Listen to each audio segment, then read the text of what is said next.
Hi hello welcome back. ഇന്ന് ഞാൻ വന്നേക്കുന്നത് വളരെ എളുപ്പത്തിൽ വീട്ടിലുള്ള ചേരുവ കൊണ്ട് തന്നെ ചെയ്തെടുക്കാവുന്ന ഒരു പുഡിങ്ങിൻ്റെ റെസിപ്പിയാണ്.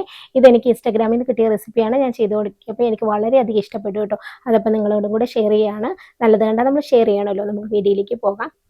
ആദ്യം ഞാനിവിടെ കുറച്ച് നട്ട്സ് ഡ്രൈ റോസ്റ്റ് ചെയ്തെടുക്കുന്നുണ്ട്. നട്ട്സൊക്കെ നിങ്ങളുടെ ആവശ്യത്തിനനുസരിച്ച് എടുക്കാം കേട്ടോ. ഞാനിവിടെ കുറച്ച് കാഷ്യൂവും ബദാമും എടുത്തിട്ടുണ്ട്. അതൊന്ന് പാനിലേക്കിട്ട് ഡ്രൈ ആയിട്ട് റോസ്റ്റ് ചെയ്തെടുക്കുന്നുണ്ട്. അത് എന്നിട്ട് നമുക്ക് ക്രഷ് ചെയ്ത് ഇതിലേക്ക് ചേർക്കാനുള്ളതാണ്. അതാദ്യം ചെയ്ത് നമുക്ക് മാറ്റി വെക്കാം. പിന്നെ ഇതിലെ മെയിൻ താരം എന്ന് പറയുന്നത് ക്യാരറ്റ് ആണ്. ഞാനിവിടെ ക്യാരറ്റ് എടുത്തിട്ടുണ്ട്. അതൊന്ന് പീൽ ചെയ്തിട്ട് ഗ്രേറ്റ് ചെയ്തെടുക്കുന്നുണ്ട്. ഞാനിവിടെ മീഡിയം സൈസിലുള്ള 3 ക്യാരറ്റാണ് എടുത്തേക്കുന്നത്. നിങ്ങൾ പുഡിങ് സെറ്റ് ചെയ്യുന്ന ട്രേക്ക് അനുസരിച്ച് ക്യാരറ്റിൻ്റെ അളവിൽ വ്യത്യാസം വരുത്താവുന്നതാണ്. അപ്പം അതിനനുസരിച്ച് നിങ്ങൾക്ക് ക്യാരറ്റ് എടുക്കാവുന്നതാണ്. ഞാനിവിടെ 3 എടുത്തിട്ടുണ്ട്. അതൊന്ന് ഗ്രേറ്റ് ചെയ്തിട്ട് അതോടെ മാറ്റി വെക്കുന്നുണ്ട്.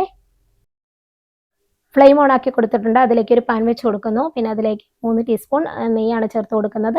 നെയ്യൊക്കെ നിങ്ങളുടെ ഇഷ്ടത്തിനനുസരിച്ച് ചേർക്കാവേ. അതിലേക്ക് ഗ്രേറ്റ് ചെയ്ത ക്യാരറ്റ് ചേർത്ത് കൊടുക്കുന്നുണ്ട്. ഇനി അത് നല്ല രീതിയിൽ നെൽക്കണം സോർട്ട് ചെയ്തെടുക്കണം.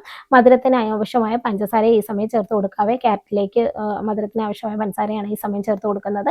ഞാനൊരു 3 ടേബിൾ സ്പൂൺ പഞ്ചസാര ഇവിടെ ചേർത്ത് കൊടുക്കുന്നുണ്ട്. അതെനിക്ക് മധുരം കറക്റ്റ് ആയിരുന്നു കേട്ടോ. എന്നിട്ട് നല്ല രീതിയിലൊന്ന് സോർട്ട് ചെയ്തെടുക്കുക. ക്യാരറ്റിലേക്ക് പഞ്ചസാര നല്ല രീതിയിൽ അലിഞ്ഞ് ചേരുവോളം നല്ല രീതിയിൽ ഒന്ന് സോർട്ട് ചെയ്തെടുക്കണേ. കുറച്ച് കഴിയുമ്പോഴത്തേക്ക് അതിൽ നിന്ന് വെള്ളമൊക്കെ വരും. കുഴപ്പമില്ല.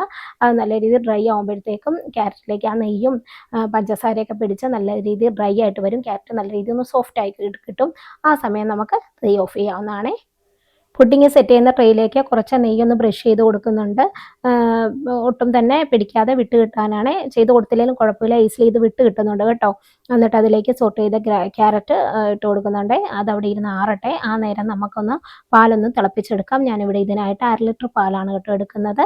നേരത്തെ ക്യാരറ്റ് സോട്ട് ചെയ്ത അതേ പാനിലേക്ക് തന്നെ ഞാൻ 1/2 ലിറ്റർ പാല് ചേർത്ത് കൊടുക്കുന്നുണ്ട്. അതവിടെ ഇരുന്ന് തിളയ്ക്കട്ടെ. ആ നേരം നമുക്ക് കസ്റ്റാർഡ് പൗഡർ ഒന്ന് മിക്സ് ചെയ്തെടുക്കാം. 1/2 ലിറ്റർ പാലിൽ നിന്ന് കുറച്ച് ശകലം ഞാനൊന്ന് മാറ്റി വെച്ചിട്ടുണ്ട് കേട്ടോ. അതിലേക്ക് 1/4 കപ്പ് കസ്റ്റാർഡ് പൗഡറാണ് ഞാനിവിടെ എടുത്തേക്കുന്നത്.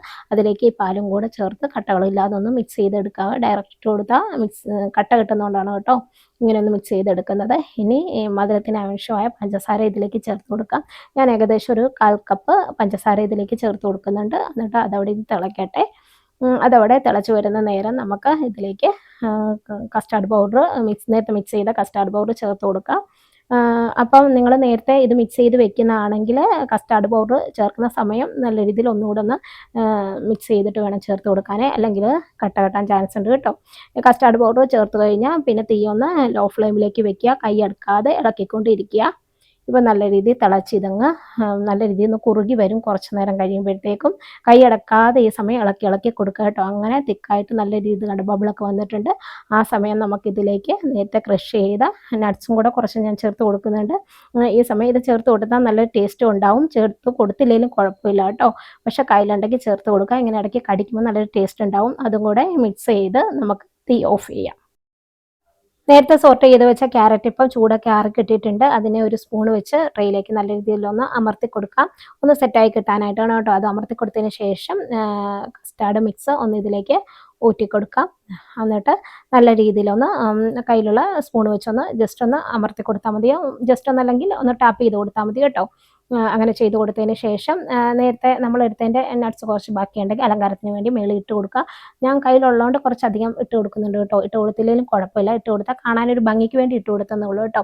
എന്നിട്ട് ഇത് ഞാൻ ഫ്രിഡ്ജിൽ ഓവർനൈറ്റ് സെറ്റ് ചെയ്താണ് എടുത്തേക്കുന്നത്.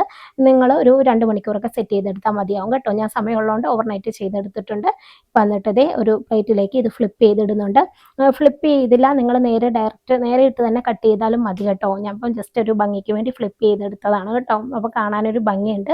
എന്നിട്ട് ഇതേ നമ്മുടെ പുഡിങ് ഇവിടെ തയ്യാറായിട്ടുണ്ട്. എത്ര എളുപ്പത്തിലാണ് ചെയ്തെടുക്കാവുന്നത്. വളരെ നല്ല ടേസ്റ്റ് ഉണ്ട് കേട്ടോ. അപ്പോൾ ഞാൻ നോമ്പ് തുറക്കാൻ നേരത്താണ് ഇതെടുത്തത്. നല്ല ടേസ്റ്റ് ഉണ്ട്. ഇങ്ങനെ കട്ട് ചെയ്തെടുത്ത് നമുക്ക് കഴിക്കാം.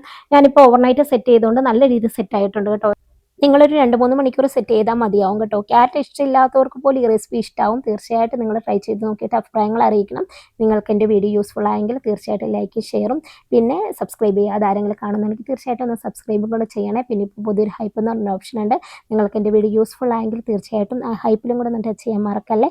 അപ്പോൾ മറ്റൊരു വീഡിയോ ആയിട്ട് കാണുമ്പോഴേക്ക് ബൈ.